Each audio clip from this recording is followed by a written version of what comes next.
save me some.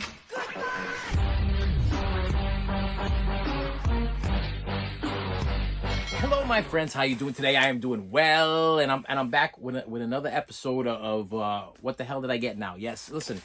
That this collecting thing is getting to be a little bit out of hand, and I really think I need to calm down a little bit. So I'm gonna take I told the wife I'm gonna take a 2-week hiatus. I'm gonna stop buying for 2 weeks. Two weeks. I'm not gonna purchase any Blu-rays, 4Ks, DVDs, CDs. And then after I was done, I went to confession and I told him I lied. Okay, that's what you do. Crush the stuff over here. That's what you do. You tell people things and then you go to confession. You lie about it. You tell them, you say, listen. That's how you cover up. Back in the day, okay. I don't know if you guys remember this now. I'm bring you back to let's say the 90s. We'll go back to the late 80s, early mid 80s or 90s, and let's say you're Catholic, okay, and you go to church and you go to confession. Now, my father was a very strange dude, okay, very, very strange dude. Hated to go to church. Hated to go to church. But he dropped me off because he's like, listen, you need to go find God and you need to go to church. But I'm not going. I'm going to the scratch ticket place. I'm gonna go scratch some tickets, and then I'll go find God later on if I win some money. So what he would do is he would drive me by to the church, and he would drop me off so I could go to my CCD classes. I hated CCD classes. I absolutely hated them. Okay, I felt like I learned nothing. I felt the people that were teaching me things didn't know anything either, and so he would drop me off. And my grandmother's house was like right down the street. So he would drop me off and be like, okay, I'm going to pick you up at your grandmother's house down the street after church lets up. So I had to go to CCD class. And then from CCD class, I had to go over to church. Meanwhile, he wouldn't go. He didn't want nothing to do with it. He didn't want to go. He would, quote unquote, it's boring. Okay, he'd be falling asleep. He could not handle it. But yeah, I had to go. So, wow, I'm drawing a complete blank. Where am I going with this? Okay, lying. Yes. Okay, here we go. I'm sorry. So at the time, let me just say that money was a little bit scarce. This was during my Ozzy Osbourne shoplifting days. Yes, when Ozzy was my favorite artist of all times, and I would ask my father, "Hey, Dad, can I told the story before, but I'm gonna kind of give it a recap. I say, "Hey, Dad, can I have $10 to go buy the new Ozzy CD?" I believe it was what was the album? No Rest for the Wicked. It was the No Rest for the Wicked album with Crazy Babies on it. That was the one. And I'm like, Dad, can I have $10 so I can go get No Rest for the Wicked, the new Ozzy Osbourne album? And he flipped out on me. Absolutely flipped out. He just got paid. He took his money out of his wallet, ripped his money up into little pieces, threw it onto the ground, started yelling at me and my mother. He's like, take all my money. Take everything I got. Take it all. And then after he got done ripping it all up, he goes and tells my mother, now tape it all back together again. Tape, get some Scotch tape out of the drawer because I'm an idiot and I messed up. That's not what he said, but that's what I was thinking in my head. I mean, you're an idiot, you messed up, and now you want us to fix your mess up because you're an idiot. Because all I asked you for was $10, okay? And literally, I would take care of my brother, do the dishes, clean the house, and take care of everything. And all I asked for was $10. Okay, that's what I want. $10 to get the No Rest for the Wicked cassette tape. So, so he wouldn't give it to me. Okay, he ripped up his money, and what happened was I went out with my friend. At the time I was friends with this guy named Greg. Okay, his name was Greg. That's all I'm gonna say, so I don't get any lawsuit against me. And Greg was the king of shoplifting. He was the king. Okay, and he taught me everything I know. He taught me the magic. At the time, we had remember those long strip things there where the cassette tape would be there. It would be in a long strip, so you couldn't steal them from like a Bradley's or a Kmart or an Ames or a Zayres or one of those things. And he would tell me to put a razor blade in the palm of your hand, like in the. Let me put this down for a second so I can reenact. You take the razor blade and you put the razor blade like this with the blade on the inside. Then when you picked up the plastic thing and you put a little pressure on the top of the plastic thing, the cassette tape, it would actually break the little piece there, and you could actually just slide the cassette tape right out, right inside your jacket, and you'd be on your way.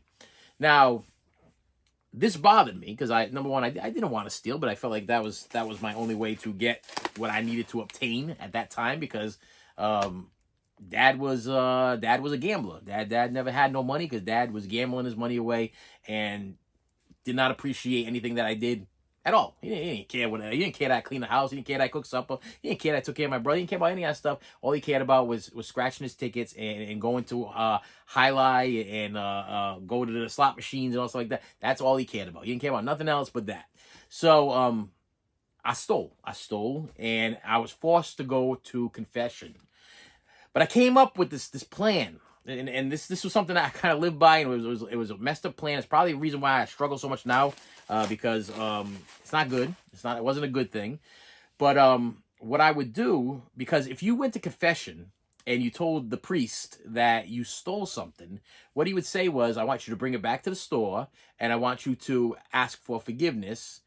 And in my head, I'm like, that ain't going to work. Okay, I'm going to bring it back to the store. I'm going to say I stole this, and they're going to put me under arrest, or they're going to call my father and say, this guy stole this. So I was like, that's not going to work. Okay, this priest is crazy. Why don't you come with me, and we'll both kneel down in front of the store, and we can pray about it. Listen, I knew it wasn't going to work. I know exactly what was going to happen. They were going to tell, because I noticed, because I had a friend that actually did this. He went to the store, and he said, listen, I stole something, and I'm here to bring it back and whatever. And they called his parents, and he was banned from the store for like a year.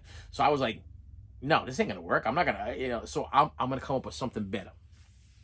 So what I would do is I'd go to confession, and then I would end it with, and I've told some lies. So I figured that covered me for whatever I did wrong, that he was going to nail me on. Whatever this priest was going to nail me on and tell me, hey, go bring that back. I would go in there, I'd be like, oh, my friend stole some stuff. So I get off my chest. My friend stole some stuff, and I was with him or whatever, and he took it all with him and everything. And then I'd end it with, and I've told some lies, okay? So the priest would be like, okay, give me 50 Hail Marys, 400 Our Fathers, and do a couple of act of contritions or whatever, and you'll be on your way, and you're all clear, whatever. But in my head, I'm like, I just lied to a priest, but I did tell him I lied. So technically, I'm in the clear, because I did lie boldly straight to a priest's face, or behind that mesh. They get that mesh, but I did lie right to a priest's face, but I did tell him I lied. So I'm covered. Which is probably the reason why I'm having so many problems nowadays. I think back at my childhood, and you can't take these things back. You can't take back the things, the stupidity of the things that you did when you were a kid. You can't take them back, but you can ponder on them every once in a while and realize, you know what? Maybe the reason why I'm struggling with money, or maybe the reason why a fence just fell on my car, or maybe a reason why people around me can't stand me, and I'm going through all kinds of stuff in my family, is because I did things wrong when I was younger. Yeah. I'll take responsibility for what I did in the past. Okay, I go back to the stores right now and told them that I stole some stuff back in the day, but they closed. Okay, listen, okay, that's a lie. I would not go back to the stores to tell them what I did. All right, so I have some packages here. This one is from Movie Kingdom, from Trenton, Ohio. Movie Kingdom, in a nice little white package here, and it is a copy of to add to my collection of the other 9 movies that I have not seen yet. This is the Blu-ray DVD. Whoa, something stuck in my throat. That was what, you lied? You confessing now? All right. The Blu-ray, DVD, and digital, which it probably doesn't have the digital. Let me check if it has digital, because I don't want you guys to get too excited. No digital. No digital. Of Fast X. I'm still buying these, and I don't even know why. Okay, that's why. This is how bad the collecting is. I watched Fast and the Furious 1. I thought it was good. And then I watched 2, and I thought it was good.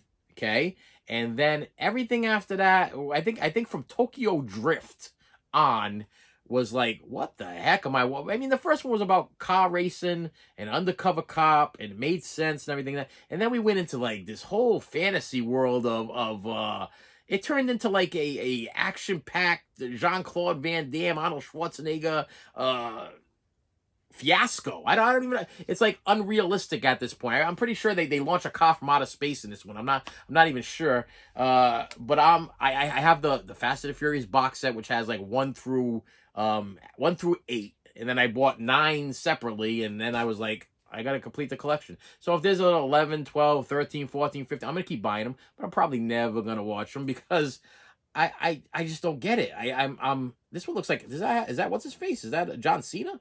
It's got some John Cena in there. And look, there's a bunch of people that bunch of actors that are still acting in Fast and the Furious movies. Listen, no offense to Fast and the Furious fans. I think these movies are geared around like gearheads or people that are like car enthusiasts. I'm not a car enthusiast. I don't really care. I don't care about cars. I don't care about what they look like. I don't care about how fast they go. I've never raced a car in my life, and I even if I tried to race a car in my life, my bumper would probably fall off with my luck. But I'm still buying them. Still buying them, and yeah, we're on Fast X, so Fast 10. We're on Fast 10. I'll put that with the rest of the 9, and literally the 7 that 7, 8, 9. I've watched 2. I've watched 2, and I can't even remember the second one. First one I remember vaguely, and if I remember that one being the best one. Next one we have here is from Enrique Dincal Jr. from Orlando, Florida, and Enrique Suave. Ole, ole, sent me a copy, still sealed, of Time. Okay, here we go. Tim Curry, Trina Alvarado, and Robin Johnson in Times Square. This is rated R. Came out in 1980, 111 minutes, and I have no idea what the heck it's about, except for the fact that it has Tim Curry in it. And I love me some Tim Curry. I did not own this Tim Curry movie. And it is put out by Kino Labra, Kino Lab, okay, the great Keen. And they put out great stuff. And I felt like I needed this in my collection. It's got Tim Curry in it. That's it. If it's got Tim Curry in it, it's in my collection. If it's not in my collection, it's because I just discovered it. I just discovered that. I grabbed it. And the last one I have to pick up here today is a shipment from the old Clocks and Rigs. And if you know what Clocks and Rigs is code name for Scream Factory / Shout Factory. Yes, for some reason they don't want to put Scream Factory, Shout Factory, so they put Clocks and Rigs from Louisville, Kentucky. And every time I open up one of these things, it's a Shout Factory, Scream Factory. So let's see what this is. All right, no slipcase. Not happy about that. About time. Okay, about time, Scream Factory, Shout Factory. You had me for a minute there. I thought we were having another, what's that, unlawful entry? Do I still have another? Yeah, unlawful, yeah, unlawful. I thought we have another unlawful entry moment. I jumped on this because it was part of their limited edition, only so many sold on their website only, and what happened was unlawful entry is I didn't purchase it. And then I started seeing flippers selling it for a crazy amount of money on eBay, and I was like, I wish I would have purchased it, even though I'm not really too familiar with the movie. But I was like, now I missed out on it, and now I'm going to end up paying a ridiculous amount of money down the road if it's something that I do want in my collection. So when I saw this come out for limited to, I think, 2,000 copies or whatever it was, 2,000, 5,000, whatever it was, I was like, I'm going to grab this thing now, and hopefully it will increase in value like unlawful entry. But then unlawful entry, if you know what they did with that, what they did is they actually started printing more of them. They were like, okay, we're going to have it limited to, I think, 15 grand or something like that, or 15,000, whatever it was. And they sold out of them, and they were like, okay, we're going to put out more, whatever it was. So they made more of them. So I don't know if they're going to do that with this too. But this is a movie that is actually halfway decent. I've seen it a long time ago. I haven't seen it in a while, but it's The Getaway. But I will tell you that usually Scream Factory is really fast on shipping me these items. I don't know if this got caught up in the mail, but this is taking a little while. This took a little bit to come in. I gotta say, I want to say I ordered this like almost a month ago, and if I'm finally seeing it walk through the door now. That's kind of strange.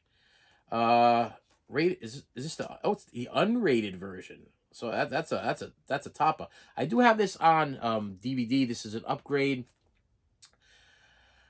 I am not a huge fan of the movie, but it does have Jennifer Tilly in it.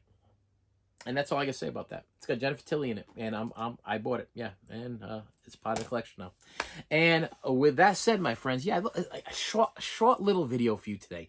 Now, a couple of things you can learn from my mistakes. Number one, probably not a good idea to lie to a priest, because that happened back in the 80s, and I got to tell you that my life has not been super duper from like 80, 90, or 90s and up. It's not been has not been great. Okay, let's just say that it's not been extremely joyful throughout the years. So maybe I shouldn't have lied to a priest. I mean, maybe that's not a good thing. So I don't recommend that you do that, or you encourage other people to do so either.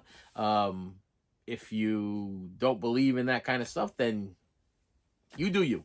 And with that said, my friends, thank you so much for stopping by, and I will see you later. You should have saved me some.